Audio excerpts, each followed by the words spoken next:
One game played since last episode, a defeat to Wigan. Not exactly ideal.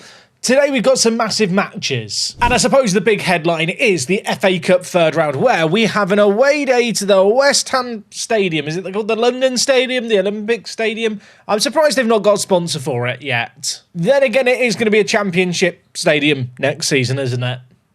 I don't know why I've decided to declare war against West Ham fans just there. That was unnecessary. Look, West Ham fans, don't crucify me. Phil Neville is your saviour in this universe. You're currently 13th in the Premier League. And well, as for ourselves, with that defeat to Wigan, we have slumped down to 3rd in League One. Today, though, we are taking on Bristol Rovers, Lincoln City, and then we've got that game against West Ham to look forward to after. We are also on the brink of the transfer window opening. I'll be honest, in terms of dealings going in, we're going to struggle to get anything done. We've got no real money. I suppose the only concern is, if a big money offer comes in for one of my players, would I have to take it? I was, just before I started recording, looking at players sorted by value. There's a few players here that have very, very high values for what they're offering me. Anyway, we are going to kick things off with the game against Bristol Rovers. Why does it say Lincoln's my next game? I've not done the Bristol Rovers game. I know I've not done the Bristol Rovers game. Where is the Bristol Rovers game? Oh, okay. The game was postponed due to a waterlogged pitch. I've only been told now that happened 2 hours ago.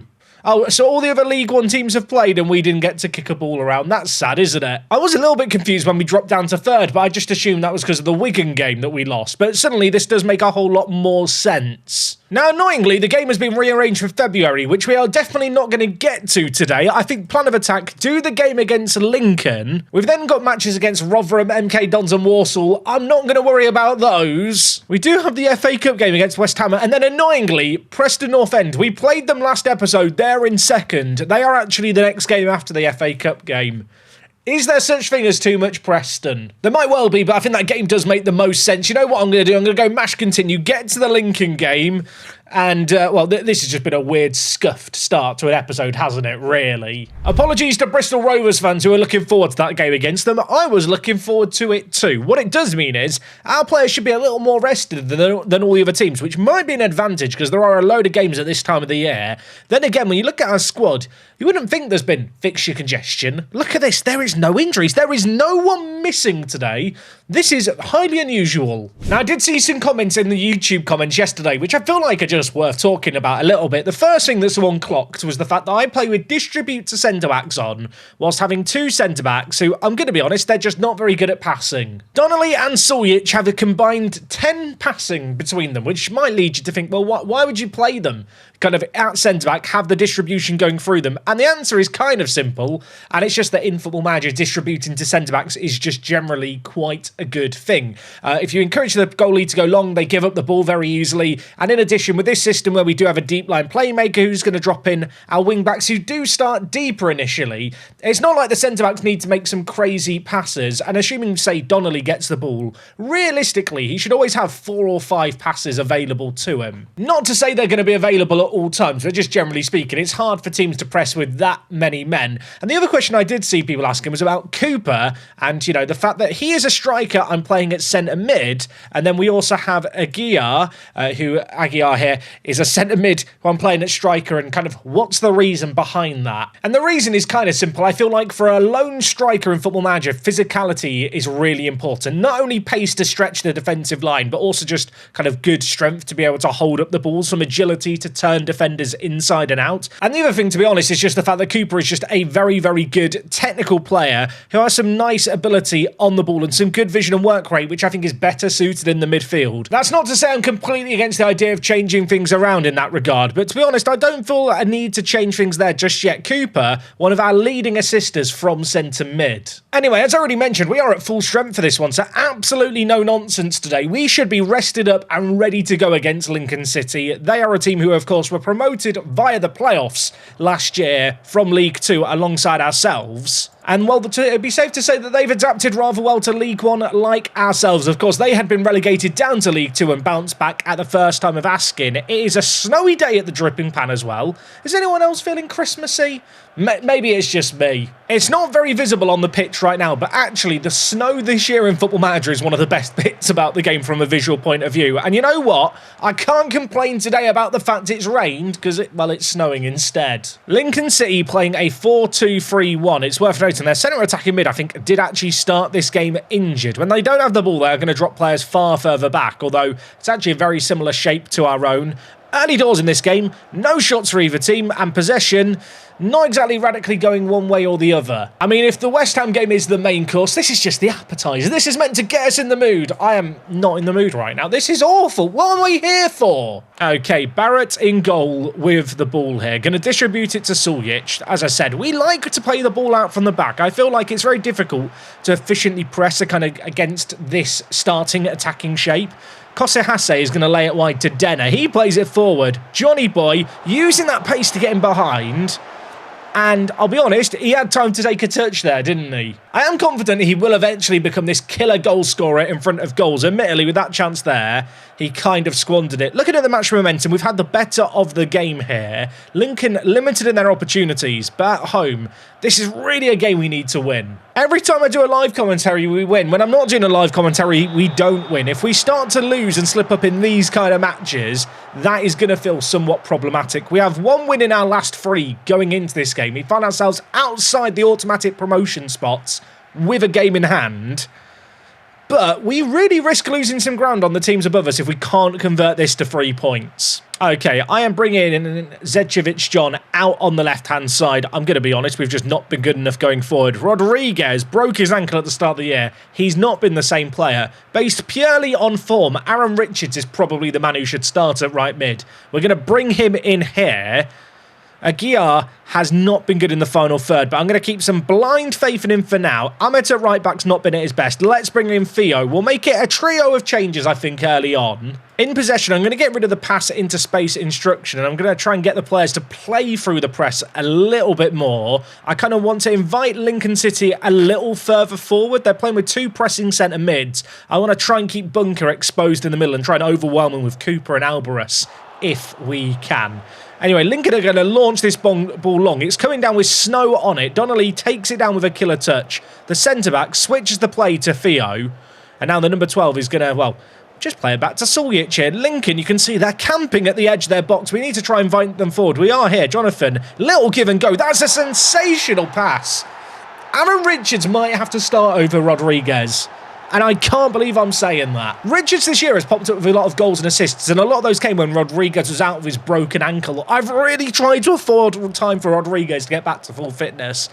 He's been disappointing since his return. He declined a lot as a footballer in that time. And Richards, we've given him, 5 minutes in this game so far? He's already on the score sheet. Aguiar, by the way, getting the all-important assist there. That is going to be a little confidence builder for him. We have been so good in this game that I'm just going to shout some praise at the players. I kind of don't really want to change anything here. Lincoln are yet to have a shot on target in this second half. 5 minutes remaining. Owen at defensive mid hasn't been at his best. I'm going to bring in Mafiko for the fresh legs. Cooper's not been at his best in this one. I don't have a centre mid to bring on, but I'm going to bring Blanders in up front and then we'll drop Aguiar to centre mid. 3 minutes remaining in this game. Fresh legs just spread across the pitch for us. It's not been pretty. It's not been convincing. These are results that we've made a habit of grinding out. I don't want to jinx it because there is still 2 minutes left, but Lincoln have shown nothing in this game. We've completely shut them down.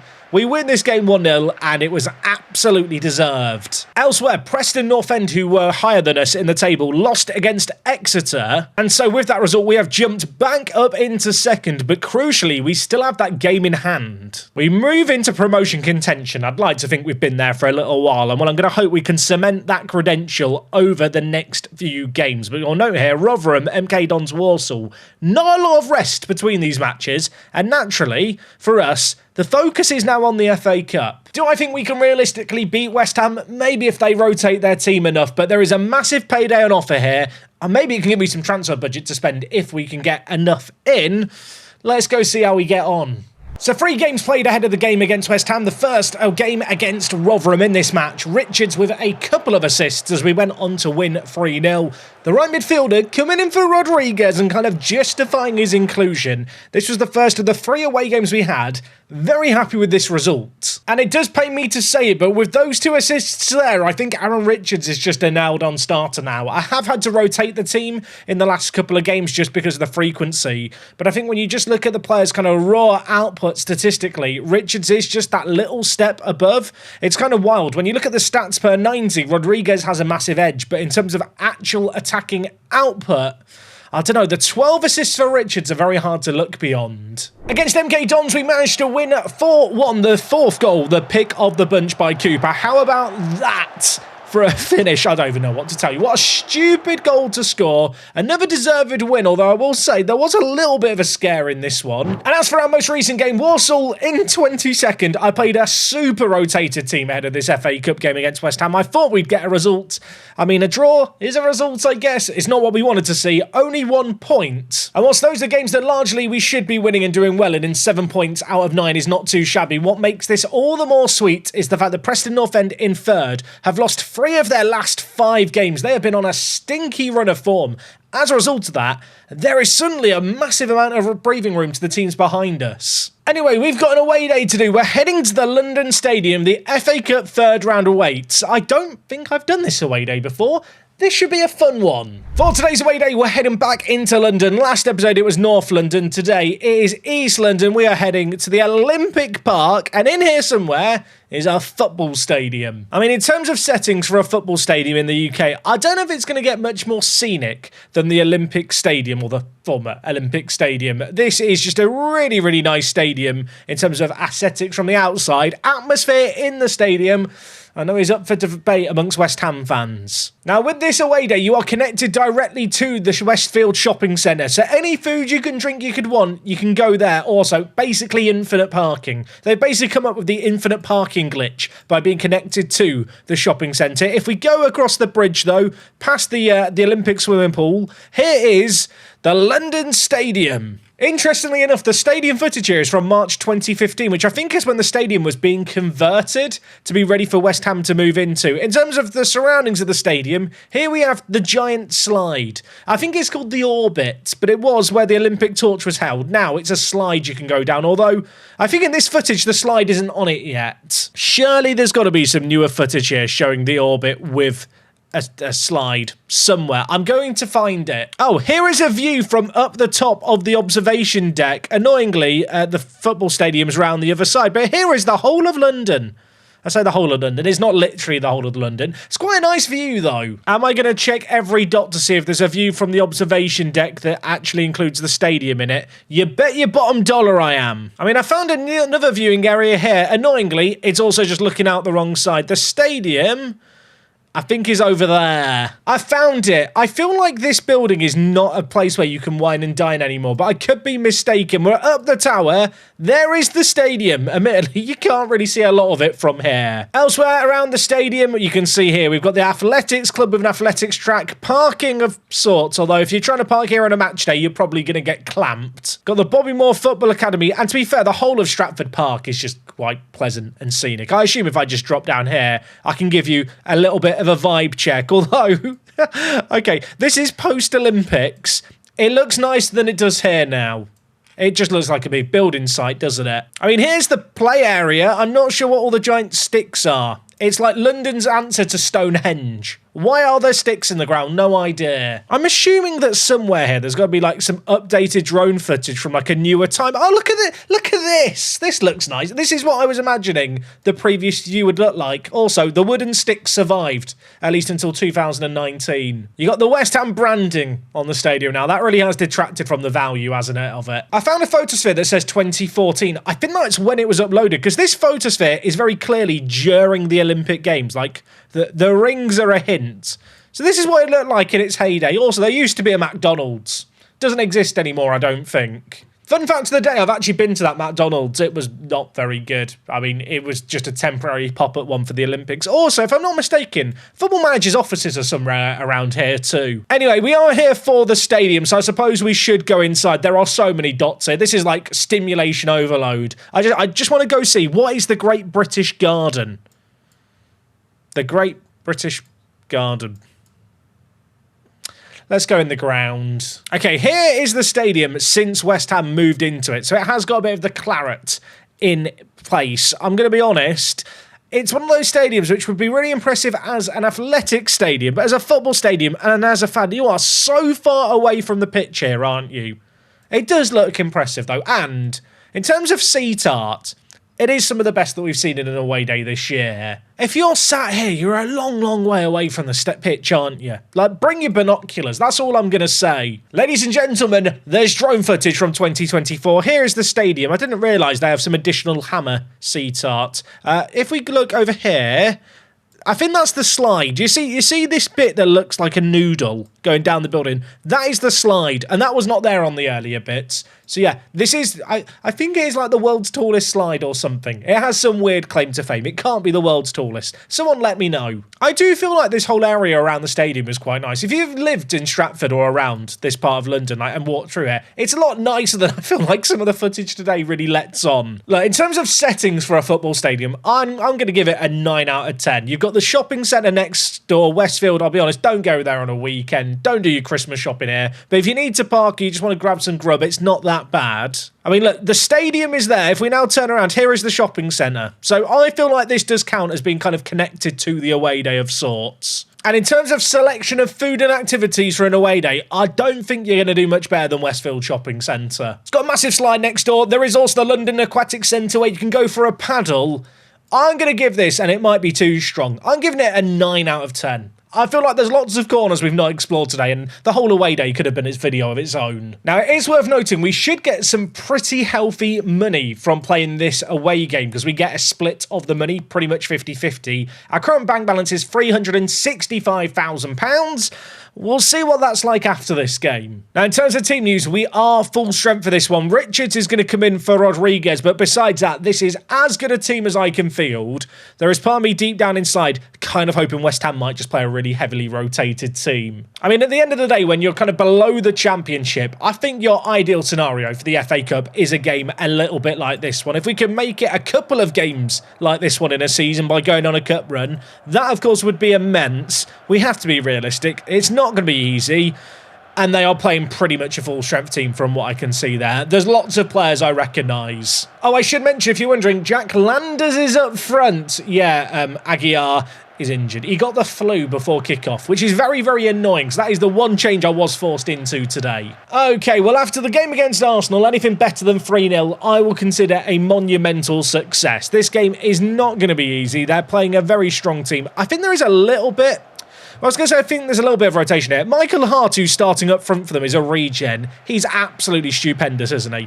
Yeah, they've not rotated. If there is one hope I have for a game like this, I think Donnelly and Suljic in our team are actually our best two players. And when your best two players are centre-backs, you'd like to think that maybe they can help you out a little bit from a defensive point of view. Barrett is clutching onto the ball here and rolling it out to Suljic. As we're going to look to build out from the back, Ahmet.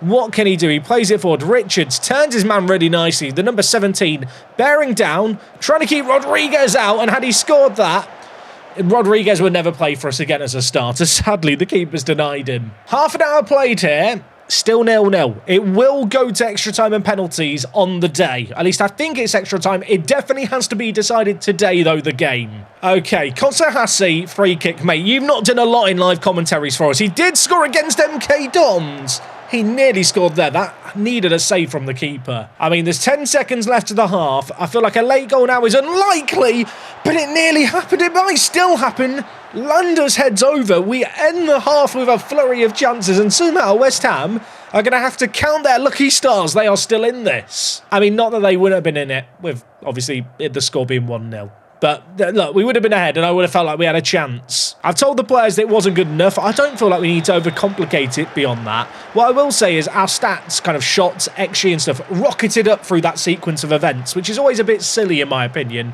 Because obviously, whilst yes, they were all high XG chances, it kind of gives the illusion that we've created a load, when in reality, there was one mad scramble at the half. We failed to convert it, and I'm now sure West Ham are going to, be attempting to punish us. Fernandez tries to play it forward. Alvarez puts in half a tackle. Ampadu in possession, looking to spread the play. Does so. Hart wide. Cesar cutting inside. Plays it inside. Can we clear it away? We can. kind of. It's not away from danger just yet. Rosengren plays it to Juve.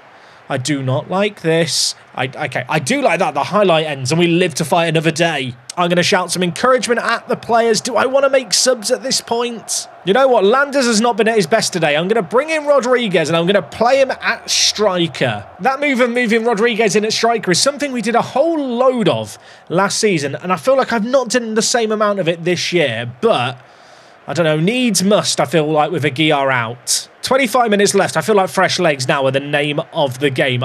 Richards has not had the best game for how much I've bigged him up. I'm going to make a double change here. I'm going to bring in Herbie James. I'm going to bring in Zedchevich John in those wider areas. Cooper's been quiet at centre mid. I'm going to bring in Mafiko as well, but I'm going to swap him and Riley Owen around. I want Owen playing as that attacking midfielder. He is one of our best players, has been kind of a bit stuck at defensive mid. Maybe can have a bit more of an impact on the game going forward, slightly higher up the pitch. 14 minutes left here. Still 0-0. It's not been a game full of chances. It's not been a game full of quality. But we are going toe-to-toe against a Premier League team that we're not holding back going into this one.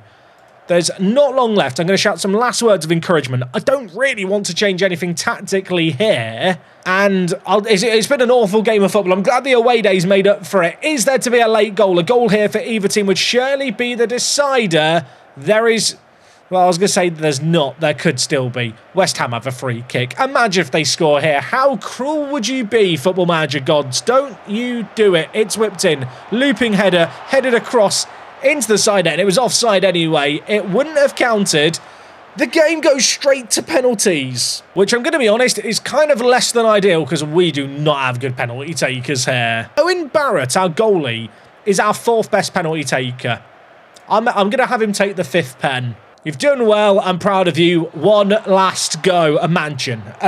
Rodriguez steps up first. He misses it. Don't imagine anything. We're going home. It used to be in the FA Cup you get replays in this situation where we'd get to host West Ham, which probably would be better for us from a financial point of view.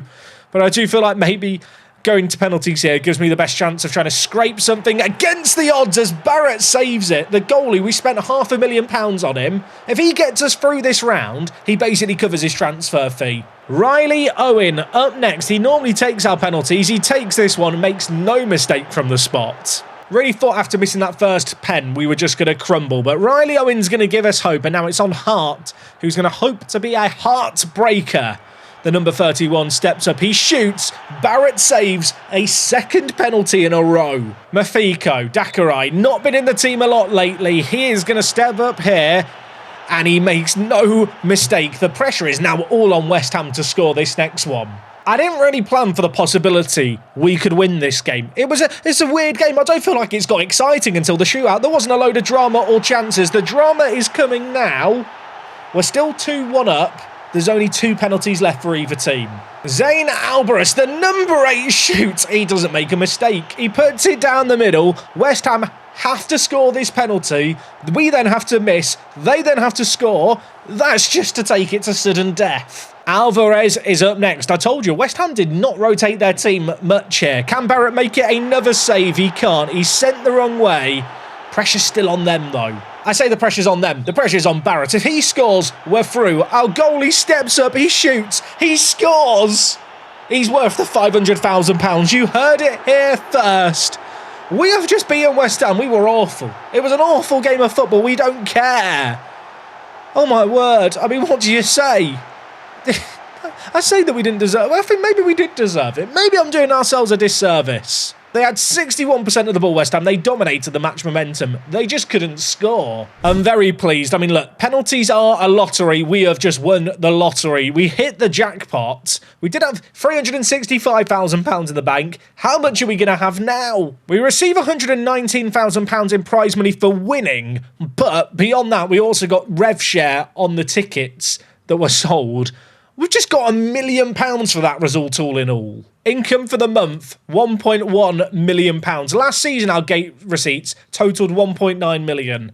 That game is basically worth half the home games for the season on its own, which is absolutely insane. Rodriguez vows to end goal drought, mate. Don't worry about your goal drought now. Owen Barrett putting a player of the match performance. My goat, the goalie was sensational. I'll admit it, his league form has been lacking. I feel like he's just made up for it by scoring the winning penalty and saving 2 of his own. We're not going to worry about that next round of the FA Cup today. Come back tomorrow for that. But Preston up next, 3 days away, is a massive mammoth match. Now, I know we played them yesterday, but they're in third. We are top, and there is a bit of a gap between ourselves and Bolton and the training pack. Our win here, with 18 games left of the season after today, would put us in an absolutely immense position. Okay, game number 3 today. Familiar foe in Preston North End. Like I already mentioned, Aguiar out injured, still unavailable for this one. So unfortunately, yeah, we've got to mix things up in the final third. I am going to go with, I think, Landers to lead the line here. I was umming and ahhing between him and Rodriguez. Landers has popped up with a couple of goals lately. Rodriguez is on a really long goal drought. I mean, I'll be honest, I don't feel like I can necessarily rely on either for a lot of goals. Preston North End's recent form has been absolutely atrocious. They did recently win in the Virtu Trophy against Stockport County, which is interesting because we have had the next round of the FA Cup drawn, and rather bizarrely, and I'm hoping I'm going to be able to find this on one of these many screens here, yeah, we've been drawn against Stockport County at home in the FA Cup. They're down in 17th in League One. It feels remarkably winnable. But you know what? The FA Cup is tomorrow's focus. We'll do that Stockport game and hopefully make it through another knockout round, really. Having been drawn against a League One team, I feel like we've got to back ourselves a little bit. As this game here, well, we beat Preston just last episode on the road at home. Gonna hope we can make it 2 for 2. Okay, let's see how we fare. Imagine if we just scored from kickoff. That would have been neat, wouldn't it? So far, we've had a 0-0 and a 1-0 today. Back-to-back clean sheets. Let's try and find some positives. We need to try and find a little bit of firepower, I feel like, going forward.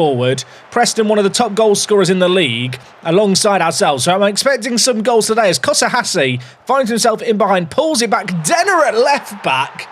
That's an unlikely goal scorer, isn't it? It is Denner's first ever goal for the club from left wing back. The former Chelsea man has actually been quite good for us. He is an absolute nutter who gets booked all the time. But I'll tell you what, he turned up there at the right place at the right time.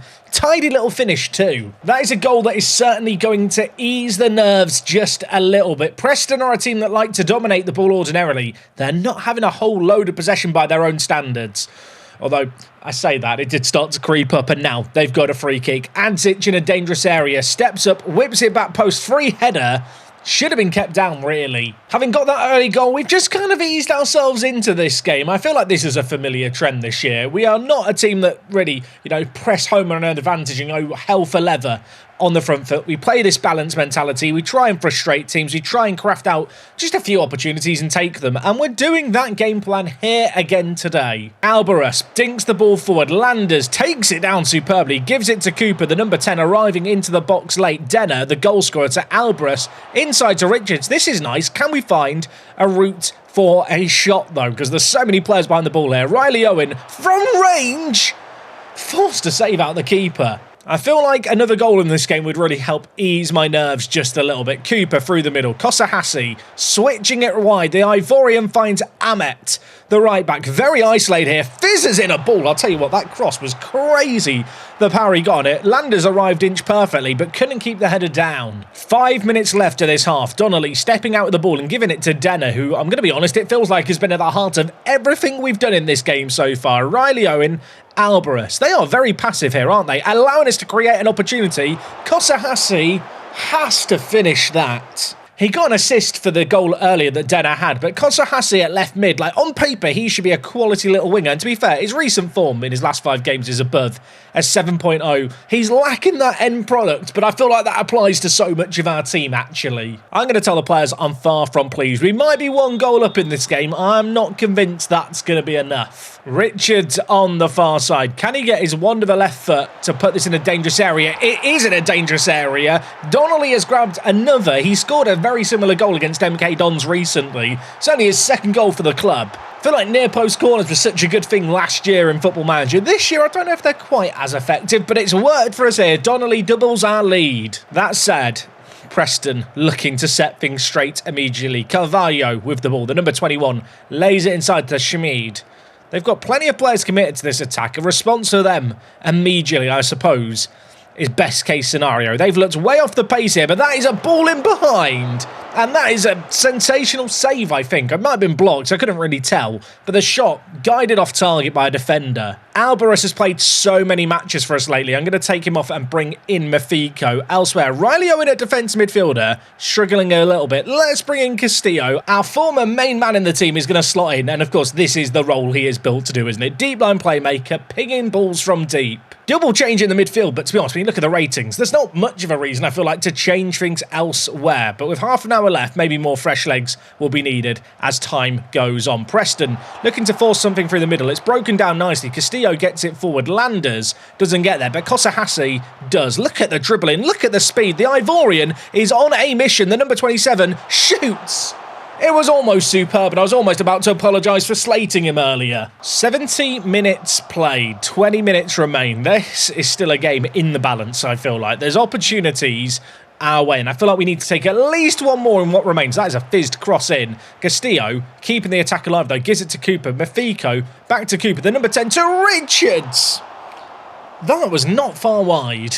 I'm going to bring in Rodriguez for Landers, who's not had the best of games today. Elsewhere, Suljic has not set the world alight. I'm going to bring in Tobayo at the back, just some fresh legs there. But with 15 minutes left, I'm going to be honest, Preston have shown absolutely no reason to be worried right now. This result here is going to put us in a really, really good position. Bolton, who are also up towards the top of the table, are winning 4-1. I feel like they are potentially the main rivals now for the title. I need to keep half an eye on how Bristol Rovers are doing it in their game, because they are, well, another potential threat. But with 30 seconds left here, it looks more than likely we are going to do the double over Preston, a team up towards the top of the table. We beat them last episode away from home. We've played them at home here. We beat them 2-0 before. Could we get a third here, just to make the home result a little more impressive? Cooper leaves the post quaking. That is going to be that, though. What a great result there. Just praise the players. What a win. Everyone green, happy, smiley faces. Denner at left back. Man of the match in this game. I feel like we've not really bigged him up enough. He has actually been really, really good. After a slow start, he's starting to play well. He's also been developing quite nicely too. You can see he's leading the way when it comes to the training ratings. He has been quality, and another player's been training pretty well is Owen Barrett in goal, who's been good again today. 3 matches played today, 3 clean sheets. It doesn't get much better than that. Looking at the teams trailing us as well, there is a massive cushion emerging. Preston North End have now lost 4 games in a row. Admittedly, there are 4 teams tied on 46 points. So whilst we are 13 points clear, yeah, don't get carried away yet. There is still plenty of football to be played. Speaking of which, next time out, we're coming back for the FA Cup. Stockport County in the 4th round is a game I feel like we really could and should be winning. If we win that, we will, of course, do a second FA Cup game tomorrow. So lots to come back for. If you have enjoyed today's episode, the away day and the triple header, go down below, show the series some love. We are back tomorrow with more. Until then, take things easy. It's me, Jack, and I will talk to you guys in a bit. I'm out.